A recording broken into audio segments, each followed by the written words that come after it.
1980-ൽ കണ്ടെത്തിയൊരു നക്ഷത്രം. എന്നാൽ ഇന്നതൊരു നക്ഷത്രമല്ല എന്നും ബ്ലാക്ക് ഹോളിന്റെ തീവ്രമായ വിഭാഗത്തിൽപ്പെടുന്ന കോസാർ ആണ് എന്ന് തെളിയിച്ചിരിക്കുകയാണ് യൂറോപ്യൻ സ്പേസ് ഏജൻസിയുടെ ഗയ എന്ന ടെലസ്കോപ്പ്. കഴിഞ്ഞ ദിവസമാണ് ഒരു നക്ഷത്രത്തിനുണ്ടാവേണ്ട വേഗത ഇതിന് സംഭവിക്കുന്നില്ല എന്ന് മനസ്സിലാക്കുന്നത്. നക്ഷത്രമല്ലെങ്കിൽ ഇത്രയധികം പ്രകാശം പുറപ്പെടുവിക്കുന്ന വസ്തുക്കൾ എന്നത് കോസാറുകളാണ്. അങ്ങനെ ഇന്ന് നാം കണ്ടിട്ടുള്ളതിൽ വെച്ച് പ്രപഞ്ചത്തിലെ തന്നെ ഏറ്റവും തിളക്കമാർന്നൊരു വസ്തുവിനെ നാം കണ്ടെത്തിയിരിക്കുന്നു.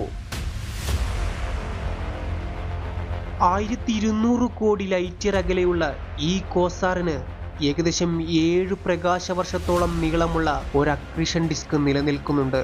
7 പ്രകാശവർഷം. സൂര്യൻ കഴിഞ്ഞാൽ നമ്മുടെ തൊട്ടടുത്തുള്ള നക്ഷത്രത്തിന്റെ ദൂരമെന്നത് വെറും 4 പ്രകാശവർഷം മാത്രമാണ് എന്ന് ഓർക്കണം.